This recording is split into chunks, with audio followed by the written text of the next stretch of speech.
여러분 안녕하십니까? 경북 동해안 해수욕장이 다음 달 1일부터 순차적으로 개장합니다.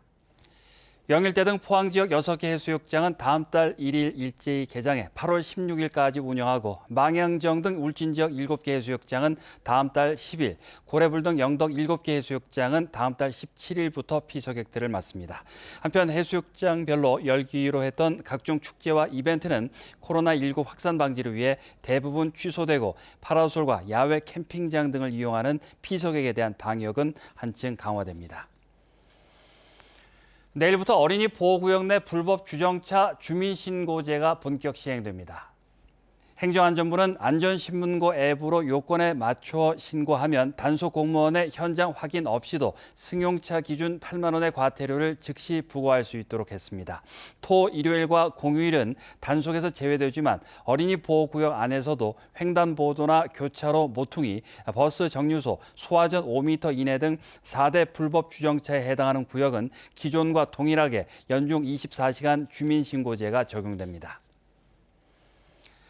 경북에서 올해 처음으로 일본 뇌염 매개 모기가 발견됐습니다. 경북도 보건환경연구원은 지난 24일 경산의 한 농가 외양간에서 작은 빨간집 모기가 채집됐다며 이는 지난해보다 1개월 정도 빠른 것입니다.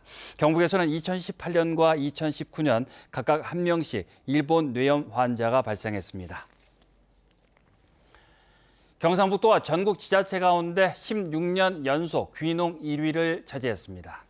최근 통계청이 발표한 2019년 귀농귀촌 통계 조사를 보면 지난해 2,136가구가 경북으로 귀농해 전국 전체 귀농 가구의 18.7%를 차지했습니다.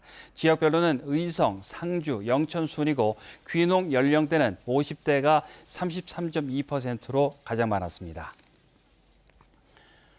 울릉도는 내년까지 250억 원을 들여 LPG 배관망을 설치하고 LP가스를 공급할 예정입니다. 이를 위해 다음 달 LPG 배관망 공급 공사를 시작하고 울릉읍 도동리에 LPG 저장소 설치를 위한 진입도로 개설과 분묘 이장에 나서기로 했습니다.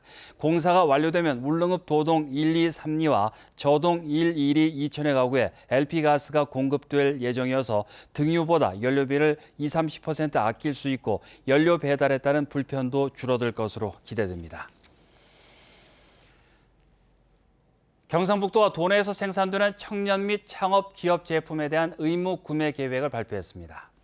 도는 앞으로 도지사 업무 추진비를 비롯한 부서장들의 업무 추진비 가운데 일부를 청년 및 창업 초기 기업 제품 구입에 사용하기로 했습니다. 또 기념품과 판촉물 구입 시 청년 및 창업 기업 제품을 우선적으로 구입하기로 했습니다.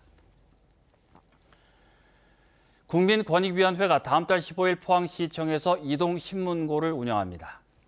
이동신문고는 권익위에 분야별 조사관 등 상담반이 현장에서 직접 민원을 접수하는 것으로 즉시 해결할 수 있는 사안은 현장에서 해소하고 추가 조사가 필요할 경우 심층 조사와 기관 협의를 거쳐 처리합니다. 이동신문고 상담 신청은 당일 직접 방문하면 되고 심도 있는 상담을 위해서는 포항시 홈페이지나 이메일, 읍면동 행정복지센터를 통해 예약 접수해야 합니다.